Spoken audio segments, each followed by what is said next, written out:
What's up, everybody? Unrested back with another Osoroshii Saturday. This day, so we're back inside and we're out of the rain and the snow. It's been a pretty rough winter season and I haven't been able to explore quite as many places as I want to. Nonetheless, later in this video, you will see me talk to you, the fans, the viewers, the watchers of this show, the intrepid listeners. Should I continue to go outside and explore some of these strange towns? It's up to you. I'll let you know some of the places I have in mind for future videos. That being said, let's jump right back into our normal futsu. That is the average, everyday, supernatural. Osoroshii Saturday.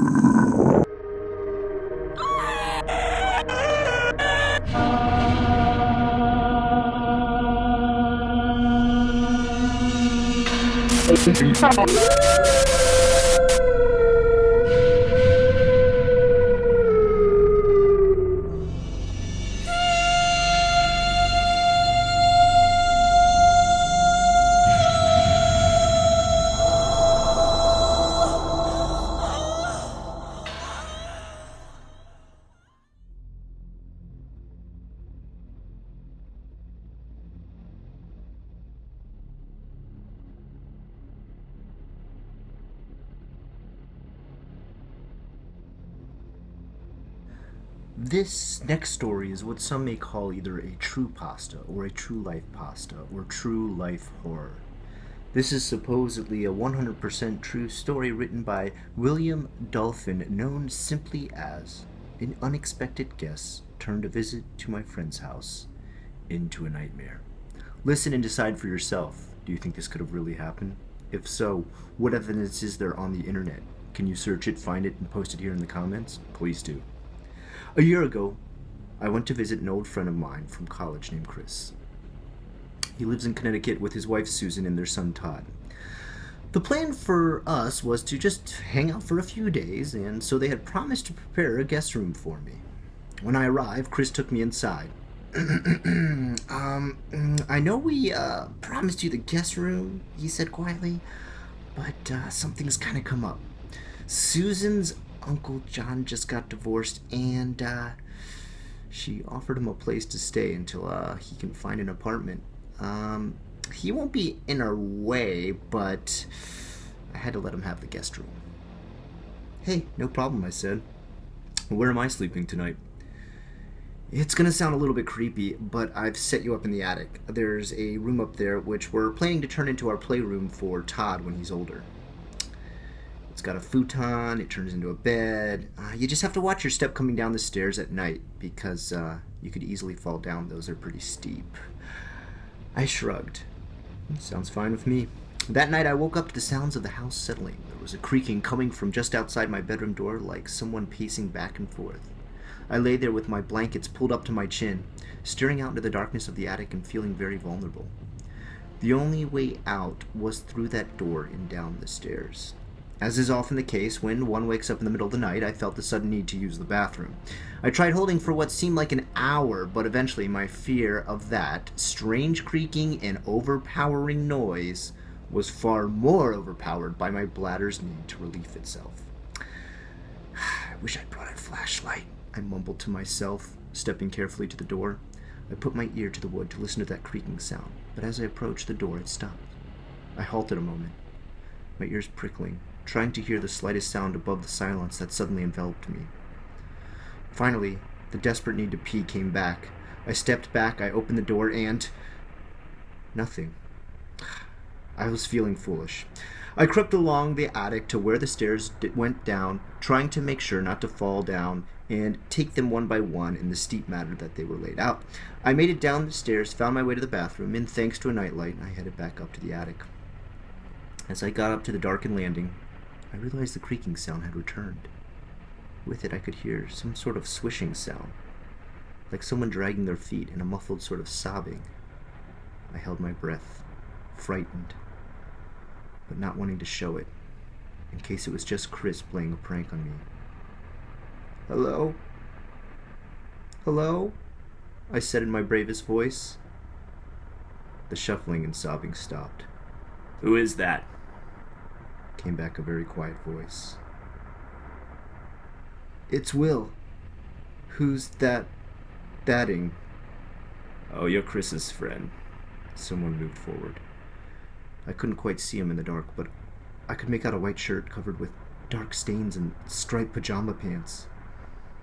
I'm John, Susan's uncle. I'm sorry if I woke you. Oh, no, you didn't. I lied. I just had to use the bathroom. Why are you up here? He asked. Oh, they've just set me up in the attic room. He sniffed. I see I'm in the way again. No. I wasn't sure if he meant he was in the way at the moment or in the way of claiming the guest room, but it didn't matter, really. I just wanted to get back to bed. I felt a strange sense of unease and dread standing there in the dark with this vague form of a man. I'm sorry. I thought this would be a good place to contemplate things. Oh, no, it's fine. I lied again. I'm just heading up to bed. Sorry to have interrupted you. And with that said, I crept past him, praying that he wasn't so completely out of sorts that he couldn't tell when someone was just being polite. If he stays up here, doing that sobbing and pacing, I'll never get to sleep, I thought. And I was right. As soon as I closed the door, Uncle John started up his pacing again. From inside the room, all I could hear was the swishing of his slippered feet on the floor and the creak of the floorboards. 3 nights of this. Every night, I'd wake up, and it'd be pitch dark. I'd hear the floorboards creaking and Uncle John shuffling back and forth. Sometimes, he'd break out sobbing again, and I'd have to cover my head with my pillow just to try and muffle all it out. I barely saw him during the day. He never ate with us, he never sat around the house. He just hid in the guest room and shuffled past to go out to his car, driving away without even a hello. By the 3rd morning, I was exhausted, and Chris and Susan noticed. Are you sleeping okay? And Chris asked me, as I dangled my chin over a bowl of cereal. I have to be honest. I'm not. I looked up at him from above dark circles under my eyes. Uncle John comes up to the attic every night and paces back and forth and cries. I ran into him the first night and I didn't say anything, but honestly, he keeps waking me up. And then he's keeping me up for hours with it. I'm so sorry, Susan said, her face turning red. He's been really depressed lately. As you can imagine, I'll talk to him about it. I don't want to upset anybody at all. I don't want to cause any problems. I mean, he's staying for who knows how long. I'm just here a couple more days. When Susan left the kitchen, Chris grumbled. I'd rather have you stay here than him. I hope he's not staying for who knows how long. That guy gives me the creeps. I understood him completely. There was something unsettling about Uncle John. I didn't want to say it out loud, but I nodded at Chris, and he nodded back at me in silence, rolling his eyes. That evening, as we were all saying our goodbyes and goodnights, Susan approached me. I talked to Uncle John this afternoon. He won't be bothering you anymore. Did he say it like that? I asked, feeling slightly guilty. Yeah, basically. You have to understand, my uncle really loved my aunt. He's devastated by this divorce.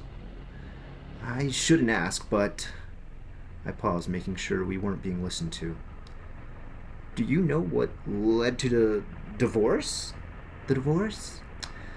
No, they always seemed happy together, Susan whispered. She seemed to dwell on something for a moment. Uncle John was in Vietnam, and he suffered from PTSD for years. Aunt Ellie told me once that he used to wake up in the middle of the night, crying because of it. But he'd been getting better. She said, at his worst, he mistook her for someone trying to kill him one night. When he woke up one time, he almost strangled her. Maybe it just got to be too much for her to deal with. Aren't you worried he might attack you, or Chris, or Todd? I whispered. Not really. He keeps to himself in his room almost all the time, as you've seen. He's embarrassed, and he doesn't want to be here, but he's got nowhere else to go just now. He's just got too much pride to leech off of us for too long, so I don't worry too much. At that point, we said goodnight, and I went to bed, wishing I hadn't asked any questions or complained to begin with. I woke up a few hours later when something loud fell over. What the fuck? I yelled, sitting bolt upright in my bed. Creak, creak, creak outside my door. Gotta be kidding me, I mumbled to myself. I pulled the blanket back up over my head, but it was no good. I was awake now, and I needed to pee. Climbed out of bed, trudged across the room. Creak, creak, creak. Uncle John, I'm just passing through to the bathroom, I said in a loud whisper. As I opened the door, I felt around the attic, not wanting to bump into him. Creak, creak, creak in the dark. He was somewhere to my left. I remember seeing lots of packed boxes over there during the day. He must have knocked or went right into slamming into some boxes in the middle of his pacing. I figured that was the best he could do for not bothering me. As I descended the stairs, I heard him sobbing quietly behind me.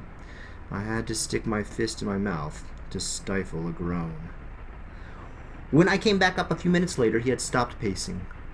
But there was a strange thumping now, every couple of seconds, like he was sitting there punching a box. Yeah, that's normal, I thought. Just a grown man sitting in the dark attic, punching a box and sobbing to himself. I crawled back into bed and lay there, staring up at the dark ceiling rafters, listening to the quiet thumping outside my room. He stopped making the sound a few minutes later, and I fell back to sleep. Suddenly, I woke up to screaming. It was Susan. All I could think was Uncle John had flipped his lid and was killing them. I leaped to my feet, stumbling over my suitcase. I tore out of my room to try and help.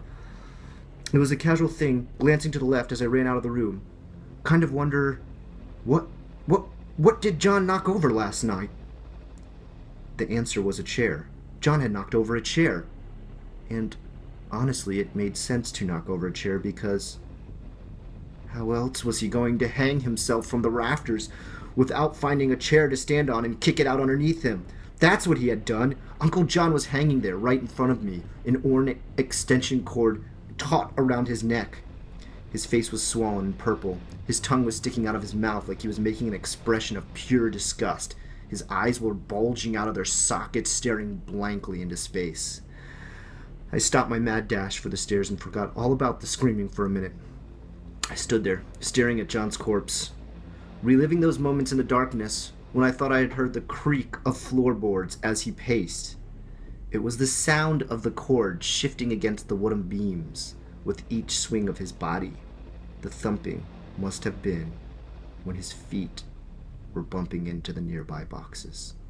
The screaming continued downstairs, and it took me a moment to realize they couldn't possibly be screaming for the same reason I wanted to scream.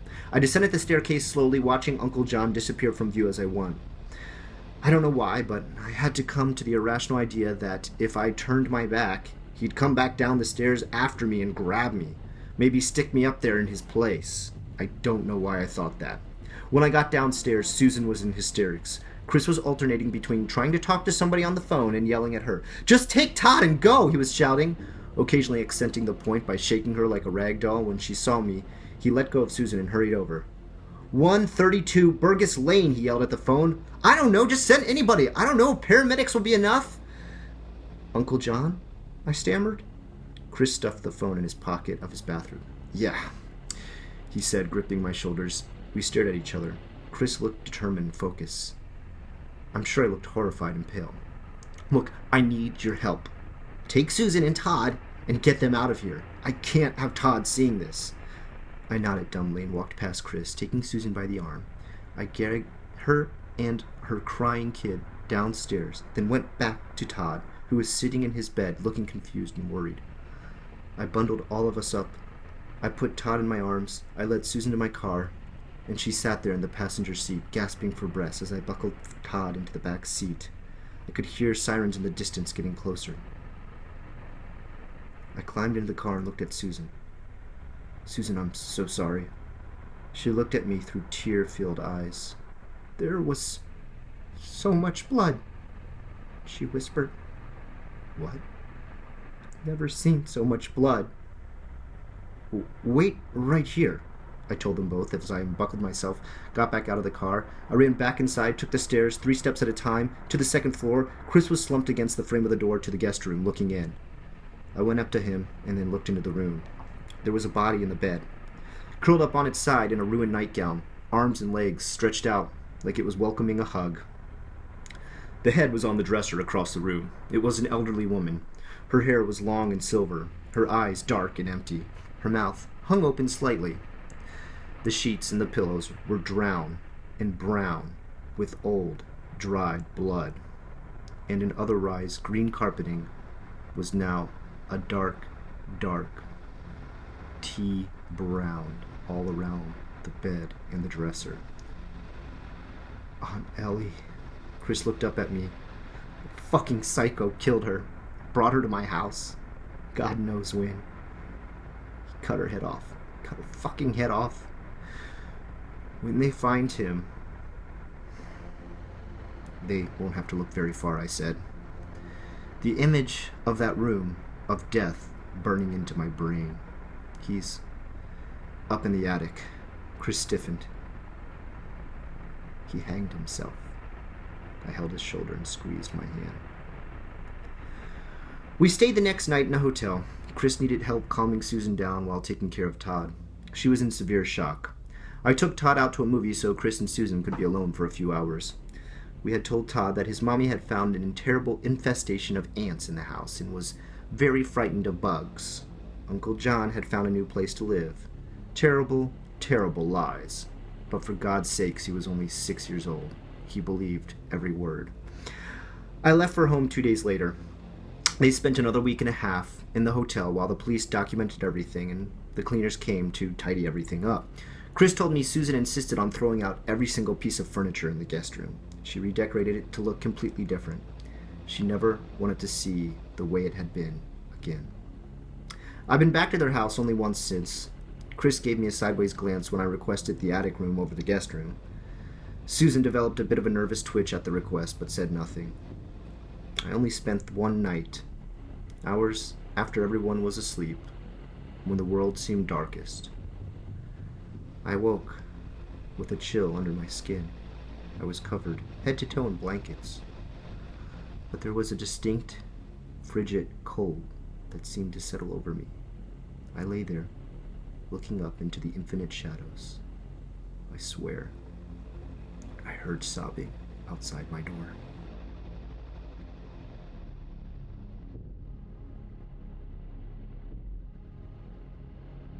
What's up, everybody? Welcome back to another Osoroshii Saturday. Last Osoroshii Saturday, I headed out to a little town called Inuno, sister town to Inunakimura.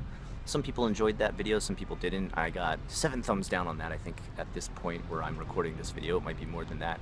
I got quite a few thumbs up. I think it was kind of mixed feelings on that. Some people liked it, some people didn't. Still waiting for some feedback on whether or not I should continue on with exploring future supposedly haunted towns. One that's on my list to do, actually 2 that are on my list to do, is the famous mansion from the Fatal Frame series. People are asking me to go explore that one. I think if I'm correct, it's called the Himuro Mansion, and it's something I've looked into a little bit in the past. There was a time where I went to a mansion that I thought was the Himuro Mansion, and I did a video about it, about some of my scariest experiences. I found out later that that is a haunted place in Japan, but that was not actually the one that they talked about in the game. So now I'm realizing I need to explore my sources better and make sure where I'm going, because it was like the first year I was in Japan. I went there and I thought I knew everything. I thought I knew way more kanji than I did, and I didn't, so I didn't have the translation correct. It was Himuro, but it was like in a different, so same kana, different meaning for the kanji, if you know what I mean. If anybody knows anything about kanji, they understand what I'm saying right there. If you don't, then that might be a little bit confusing, but it wasn't the right place. So I'm going to be looking for that to go to, and there's another place. It's a, I don't know, I guess you would call it haunted. I don't know what you would call it, like cryptozoology or body horror. I don't know, kind of a rough situation. And this is, you know, hopefully no one takes offense that I'm like making fun of deformed people or people with any kind of abnormal forms in their human body. That's not my purpose at all with these kind of stories, but apparently the story of this place, and this is coming verbatim from Nichan and from actually a message that a viewer sent me about this town. Apparently this town, which is in farther northern Japan above Osaka, has been over the years, and we're talking like this is like 50 to 60 years, the past 50 to 60 years, polluted by the surrounding corporations that dumped chemicals into the ground and stuff like that. A lot of this kind of stuff goes swept under the rug in Japan. They're not going to report it internationally. Japan's great about sweeping up a lot of international affairs that make them look bad, things like comfort women and stuff like that. They don't like to talk about that.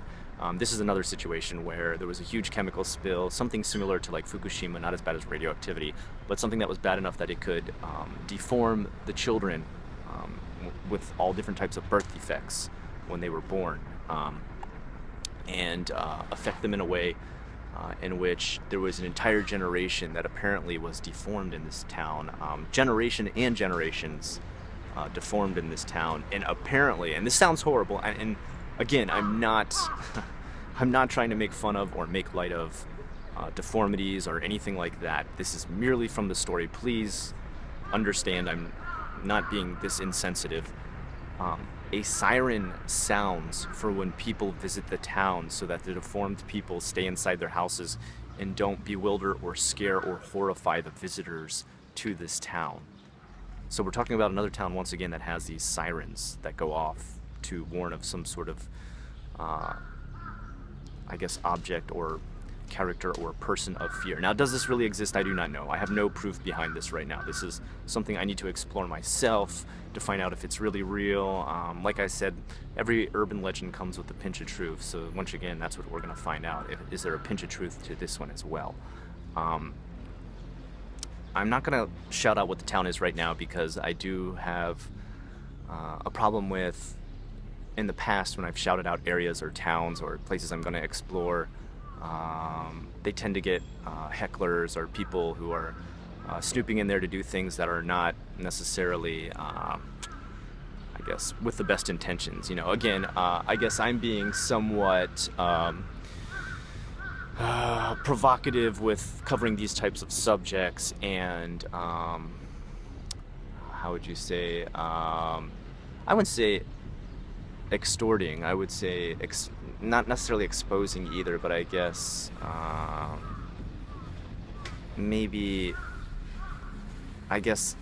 showing them in a light that some people may cringe when they see it.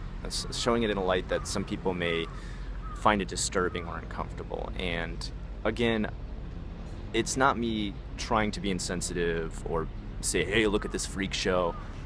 It's me trying to expose things that may be myths, things that may be truth. That's really what Osoroshii Saturday comes down to. Is this stuff real? For the most part, you know me to be one heck of a skeptic. I don't tend to really believe a lot of what I research, and that's why I want to go to these places and really check out ones that have some sort of tangible source of information that I can either go look or see and touch, feel, smell, everything. That's the number one thing that will help me really come to some sort of truth with all this different stuff that I read about, because for the most part I don't believe it. I really don't. I don't believe in a lot of ghosts or anything. I don't have any kind of spiritual experience. I'm an atheist. So that's why I want to go look at this kind of stuff. So if you yourself want to take a look at this kind of stuff too, if you think I should explore this stuff too, let me know in the comments below. If you have places that you want me to explore in Japan, such as some people have been talking about the Fatal Frame Mansion, let me know those too. I actually found out about this town just from a user sending me a link about it, and I'm learning more now about it. I'd also like to maybe check out that town that's covered in dolls, where only dolls are left in place of people who used to live there, and now it's pretty much only tens of people live there. That's it. The rest are dolls. And I showed you a little bit of that video in a past Osoroshii Saturday, so you who watches Osoroshii Saturday religiously know what I'm talking about. But that being said, once again, your vote. Let me know. Should I go?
Okay guys, for today on Bukimi Bites, we got two different things coming at you. One movie, one game as usual. Our movie first is a bit of a creepy but newer flick, recently 2014 I believe it was released, called The Neighbor Number 13. Don't be confused when you hear this, it's not Neighbor Number 13, The Neighbor Number 13. Very strange tale of a kid being bullied through high school, very common here in Japan. Unfortunately for this bully, he is so psychologically affected by this bullying that he eventually finds himself going into a dichotomy of his own personality as he grows older. He becomes an adult with a split personality, one that is this extreme bully and one that is the extreme victim. The things that this bully does are absolutely horrendous, torturous, and grotesque. And the thing that this, I guess, somewhat masochistic, weaker version of himself does to himself as far as self-emulation and scarring is horrendous as well. Definitely a great movie if you want a little bit of introspection on the things that affect a person who is bullied, the bullies, and psychological effect of that here in Japan. Nonetheless, a very horrifying take on that. Next up, we've got a game. You've probably heard about it before. It is a Wii game known as Ju-on, also famous for its many movies. If you don't know, maybe in America there's only been 3 movies. In Japan, there has been many, many Ju-on movies. Ever since past the first 3 Ju-on movies, there was a second set of movies that this game was based on called The Lady in White and The Lady in Black. Those are 2 separate movies. There's more even after that too I've never covered before. Maybe in a future Osoroshii Saturday I will do so, but for now we're talking about this game. It is a creepy game because you are there with merely a flashlight, batteries being the equivalent to your ammo. Shining that flashlight around is going to keep you sane, is going to keep you seeing everything in front of you, the little babies and ghost women and all different types of Sadako looking freaks that come out are creepy in this game. I highly recommend it. It is actually one of those games that makes the controller you're holding actually feel like the item you're supposed to be using in the game. Simply enough, that is a flashlight. Anyway guys, that's enough for this episode of Osoroshii Saturday. I like and hope you comment on everything you see here. Any questions that you have or any places you want to see me go, as always, please let me know. All your subscriptions, likes, comments, and suggestions are welcome here on Osoroshii Saturday.